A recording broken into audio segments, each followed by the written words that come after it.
I'll tell you right now, it's a good thing that you saved all of those fabric pieces. You know, the ones that are too small to do much with and too big to throw away. We just can't do it. We just can't part. Well, today we put them to use and make fabric from fabric. It's not about piecing in a quilter's way, but just combining artfully to get yardage that you can work with. Sewer Kristin Baird is joining me. It's great to see you. Hi. So you brought this topic to our attention. Describe this common problem among sewers. Well, it's just like what you said, right? Any project that you make, you're gonna have scraps, and a lot of times they're either oddly shaped, or they're too big to throw away, or they're too small to make anything with. Yeah. But it just grows, right? Well, I've been seeing some trends lately of like, I'm sure you've seen where they make like the jackets and stuff from quilts. The Have you seen patchwork this? look is so I know. big. In fact, we were doing kind of a tastemakers tour in the studio a couple weeks ago. There was a designer quilted jacket that looked like something I could have sewn. Oh, for sure. For $300. Oh, for sure. Yeah, I'm seeing it all over the place. The idea of just like refurbishing old materials and especially quilts. Which is great. Oh yeah, I love that idea, but like I don't make quilts. Not your thing. And, no, it's just too finicky and it's too precise, and that's not my favorite. So when I see my pile of scraps, I know, oh yes, you can make a quilt from that, but I'm just like, give me something simple. Give me something quick. Give me something I don't have to think about, So right? this is the quick, simple solution. Describe what you've done here. Okay, so this is a method, or there are many methods that are this quilt as you go, right? And this is one that I found, and I find it's quite quick. Okay. And so I like it. Okay. So first, you got to set yourself up for success, right? Please, yes. So the first thing I do is I take my scraps and I try to sort them by color or by theme, just so I can quickly grab things, and then I'm not putting too much thought and effort at the sewing machine. So this is my mostly blue bin. This is my mostly pink pile. Yeah, Okay. so you can see I did that. Like, these are medium pinks, and this is all of my darks, right? And so you want to sort it out so that we can make it quick and simple. Nice. Right? So that's the first thing. And then the next thing you want to do is you want to have a backing fabric. Now, this can be interfacing. It can be any fabric. Like, there are fabrics I've purchased before that I get at home, and then I'm like, this was a mistake. You can use that for your backing. You just want to make sure you're not like putting light fabrics on a dark fabric. You know, for the same reason you wouldn't put like a black shirt under a white shirt. Because will this show? Yeah, it will a little bit if the fabric's see-through. Got it. So you just kind of have to be aware of that. But just a regular weight cotton. Just a regular weight cotton is great, and here's the reason why. You can tear it. So again, I hate being precise. I don't like cutting straight lines. I love learning. It's so I love learning hard. more about you. I know. I love you more. Oh, wow. I that's really do. nice. I do. Okay, so let me show you what I do. So Okay. the first thing you have to do is actually cut the backing fabric into strips. I like to do 4-inch strips because it's big enough to catch those bigger strips, but still a little bit on the small side. But you can do as small as 2-inch strips or as big as 6-inch. And this is your backing. This will be This is what your you backing. put the colorful so patterns it's going on. to be what this is going to be back Okay, here, okay? okay. So what I like to do, and this is the magic of cotton. You're is measuring. I just measure You're it. measuring okay, and I know, cutting. but it's small. It's small. It's small. Okay, okay. It's small. It's small. Okay.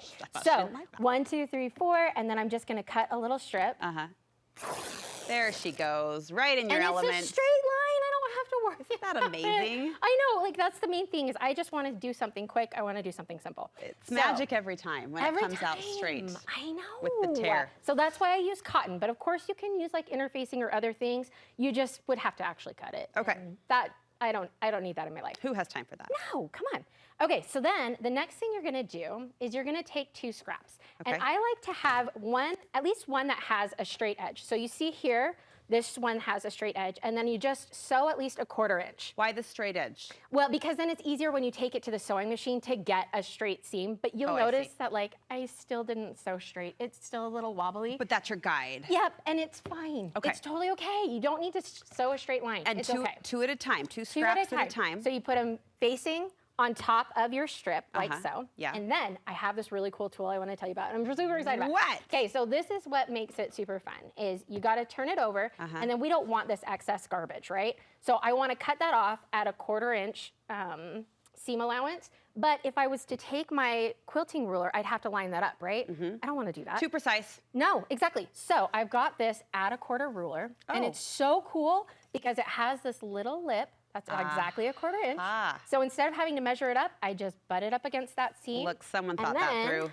Someone thought that through. I mean, quilters are smart people. They are. You have to be. They really are. I mean, the math involved, the patience, the I discipline. just don't It's a have part of your brain that we just admire. I know. It's why I make dolls, is because you can mess up the seams and then turn it right side out. Listen, there's a different part of the brain that you're accessing, and we admire it just as much. I'm okay with that. I'm okay with that. I will take it.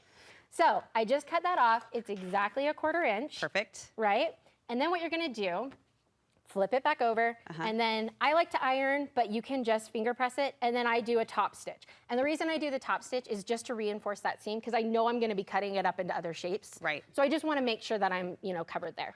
So then, once you have that, and I've got this one that's already done, you're basically just gonna repeat that process all the way down on both sides of the strip. And it becomes sort of Tetris-y, right? As you try to put certain fabrics. So it gets exciting. In certain ways, that would be creatively really fun. Yeah, I had fun with it. So what you do is basically just line it up, and then you can check to make sure that it's actually covering the strip by just folding it over. Okay. And so if I was like, oh, I don't love that, then I would just grab a bigger strip and then try it out. So that's the most thinking you really have to do. You put these 4-inch strips together, and then what do you do with it once you have it completed? So once you have your strip covered, like I've got here. Beautiful. That makes my heart so happy just to see all the color and the pattern play that don't go together, but they do. There's like an extra element because these are all projects that I've made. So each one of these, I like as I'm going through, I'm like, oh, I remember when I made that bunny or whatever. We just went through closet clean outs at my house, which is the most traumatic. I mean, it's the most traumatic chore in my motherhood because I weep and I swipe because you remember, like you said, you remember the fabric, you remember the outfit, when they wore it when, anyway. And especially because like kids get dirty and it gets messy. So like this is also a great project for that kind of stuff. Okay, cool. Too. Yeah.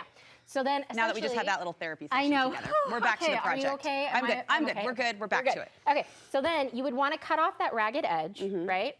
And then you'll end up with these 2 strips like this, right?